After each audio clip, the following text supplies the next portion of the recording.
When you gain confidence in these laws of the universe, you'll be joyful no matter where you stand in relationship to anything you want. So when we began here today, we asked the question, so what's this belief thing? I want it, but I don't believe it because I haven't yet seen it. So a logical person would say, well, if I haven't seen myself do it, but I need to believe I can do it in order to do it, doesn't it seem impossible? And we say, not when you believe in the laws of the universe, not when you understand law of attraction, not when you understand that you are non-physical energy first and foremost. You don't have to believe that you can accomplish that specific thing. You just have to believe that you can accomplish anything.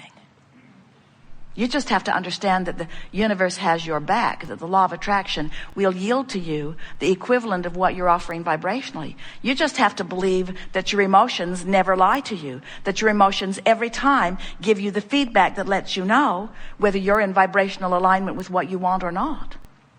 So over time, we've offered many different analogies, but our favorite one so far is this. So you are source energy, and a part of you comes forth into the physical, while the larger, far and away, the larger part of you remains eternally and non-physically focused, as source always does. Source, get it? Source. Some say, Abraham, why doesn't source come forth and be physical if source thinks we should like physical so much? And we say that's like asking the electricity in your wall to come forth and be the toaster. Sometimes the toaster is happy that there's electricity coming through the wall, you see. And so it's the same thing. Source is source, and you are an extension of source out here on the leading edge. So here you are out here on the leading edge as extension of source, exposing yourself to new ideas and launching constant new rockets of desire, which the source within you embraces and becomes the vibrational equivalent of immediately. And when that happens, there is a vibrational disparity between you and the physical and you and the non-physical. In other words, the non-physical you not only believes that this can be, but knows it. Not only believes and knows that it can be, but already is it. Already is it. It's already done, vibrationally speaking. When you ask, it's done. There's just one little thing you have to do as you are physically focused, and that is you have to become a vibrational match to what you're asking for. So over here, where who you really are is, and where the culmination of all of your rockets of desire are, and where the source within you in its expanded version because of you is, we're calling this the vortex of creation. It's the vortex. It's a vibrational reality. We talked earlier about how when you look at something that's already manifested in your reality, you say, well, I can believe that because I can see that. I believe my chair would hold me, and I believe the sun will come up in the morning because I've seen it enough that I believe it. There's a lot of things that I believe because I'm witnessing the manifestation of them.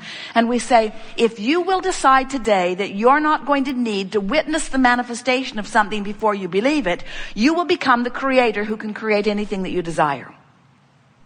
And we want you to understand that it's easy to do because over here in your vibrational reality, by the way, this is the reality that precedes all manifested reality. So don't feel bad. Sometimes our physical friends think, oh, well, yeah, vibrational reality. I'm rich there. I'm skinny too. But what we want you to understand is the vibrational reality always precedes the reality. And if you have knowledge of the existence of this vibrational reality, if you know about this vortex, do you know what happens over here in this vortex of creation? Law of attraction is responding to the desire and causing a culmination, assembling all cooperative components. So everything that is necessary for the achievement of anything that you want has already been assembled. The question that we want to ask you is, are you a cooperative component? Or are you over here keeping alive a belief of doubt that contradicts what you're asking for? And the answer to the question, if you are feeling negative emotion, then you're keeping alive a vibration that contradicts it. Because if you're even hoping you're over here on the edge and the vortex is taking you in. In other words, this is a powerful vortex of attraction. and it will bring everything that matches it. But if you're over there beating the drum of why you want it, in other words, I want it because it's miserable not having it, I want it because I don't have it and I don't like not having it, as you beat that drum, you keep alive in yourself, active in your vibration, a frequency that prevents you from being brought in. If you could meditate, you'd stop your resistance and in you'd go. If you would appreciate, you'd stop your resistance and in you'd go. Even if you are in the attitude of hopefulness, in you'll go. But if you're mad, if you're ornery, if you're defeated, if you're fearful, if you're disappointed, if you're angry, if you're frustrated or overwhelmed, if you're feeling those emotions, and what are they? Those emotions don't just come out of thin air. Those emotions every single time are indicators of your vibrational relationship with who you have become. If life didn't cause you to become this more over here in the vortex, if your life hadn't caused the larger part of you to be there, you wouldn't feel bad not going. You could continue to focus upon unpleasant things. Problem with that is you were born knowing that you are worthy, and born knowing that you are good, and born knowing that life is supposed to be good for you. And when you first got here, you didn't have anything going on in your vibration that contradicted that. So you were tuned in most of the time, like the beasts of your planet are mostly in the vortex.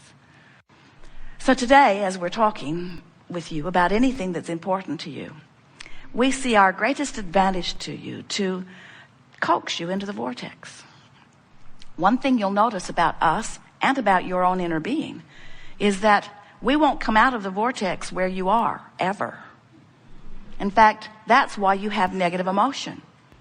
If we would come out and complain with you, your complaint would feel blissful because there would be no separation. But since your inner being does not come out and complain with you, Esther can drag Jerry over there. Jerry can drag Esther over there. In other words, you can drag each other over there.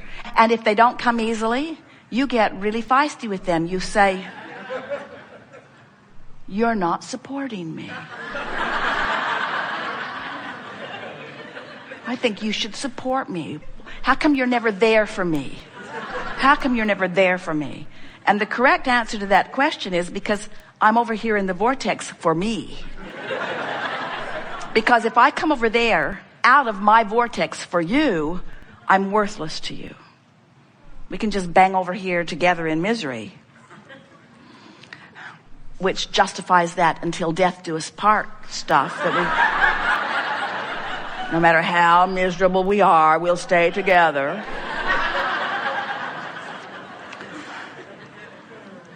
But the source within you will not come out of the vortex when you are focused upon something that activates within you something different than you are. You are a lover. And when you hate, you're separating yourself from who you are. Separation's too strong a word because you cannot ever sever yourself from that. And sometimes you think you would like to. In other words, when you are really vibrating in opposition to who you are, it feels miserable. But you only have one option to close that gap. You only have one option if you want to feel better, and that is find the best feeling thought. Adjust your vibration. Adjust your vibration, which means adjust your thought, which means adjust your belief, which means adjust your vibration, which means stop the resistance. And when you stop the resistance, you will become a cooperative component. And when you're a cooperative component, you'll be drawn in just like all of the other cooperative components, and you'll live happily ever after. Until the next contrasting thing throws you out of the vortex. But no problem. Once you get out, it's no problem because you know how to get back in. And you know, also, we want you to remember that there are 3 steps to the creative process. Step 1 says, contrast will cause you to ask. That's normal. That's why you came forth. You said, I will expose myself to contrast so that I can define with greater clarity desires in this leading edge time-space reality. That really is what you said. So step 1 is important to the creative process. Just don't make a career of being in step 1. Let the contrast help you take step 1, and source will take step 2. Your inner being, source, law of attraction will gather together all cooperative components. Step 2 is not your work. When you ask, it is answered, it is given, it is done. But step 3 is your work. And step 3 is you got to get in the vortex. You got to find some way of thinking thoughts that let you come into vibrational proximity of this vortex of creation. And when you do, when you get in that vortex, it will all have been worth it. And then when we say, are you enjoying the contrast of your time and place? You will say, yes, it's just like I knew it would be. It inspires me all day, every day to greater expansion. And now I know about my emotional guidance system. And now I've learned to focus my own mind. I don't stay focused long on things that bother me. But I'm not bothered by being bothered, because every time I feel negative emotion, I say to myself, oh, good, I'm having a step 1 moment. That means source is on the improvement of my life experience.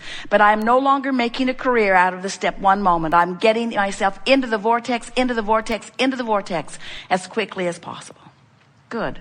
Now you know everything that is important to know about who you are, where you came from, why you're here, what's it all about. Get into the vortex and milk it for all it's worth, and stay there and feel the resonance of it and know who you are. And the more you're in that vortex, the more you become unwilling to hang around outside of it. And the more you're in it, the more you feel the familiarity of it. The more you tune your awareness to what it feels like when you're in and out, until you'll become, as Jerry's describing himself, you just barely brush across the surface of something that isn't up to speed with who you are, and it gives you prickles. Not because you've done something awful, but because it's not who you are. It doesn't resonate with who you are. Life is supposed to feel good to you. You are powerful beings, and you've come forth with great reason. And we really do. We make too much of all of this.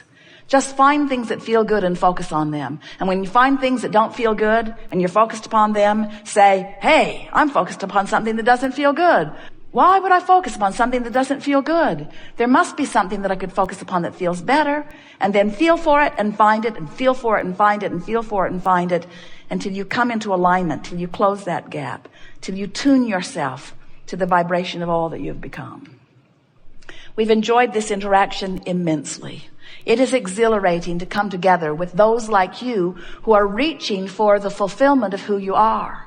It is our desire as we visit like this that we awaken within you your memory of who you really are, and the value and reason and purpose for your focusing here in this contrasting experience. We want you to stand as we do inside your vortex, exhilarated with everything that you lived that put you there. We want you to feel as happy, maybe that's the wrong word. We want you to feel joyous about your despair. How about that? Because from inside the vortex, you can feel joyous about the guidance that let you know where you were, your focusers, you see.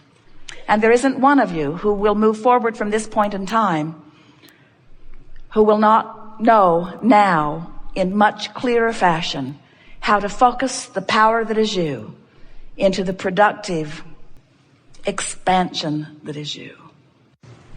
We've enjoyed this interaction immensely. It is delicious to come together with those like you who are coming more and more, moment by moment, really, to know who you are. Today, we feel satisfaction for these reasons. We have felt your willingness to focus for inordinate amounts of time, for the sheer purpose of understanding this vortex of creation that we've been talking about. It has been slow going here today. There was not much about it that was really fast moving. But in the process of that, what has been activated within each of you is an understanding, most importantly, of your ability, if you want to, under any circumstances, to become a vibrational match to the vibrational reality that precedes your manifestations. If you can leave here today understanding the relationship between who you really are and who you're being, and if you can leave here today with a new, resourced attitude about wanting more than anything else to tend to the relationship between you and you. In other words, to want to be in this vortex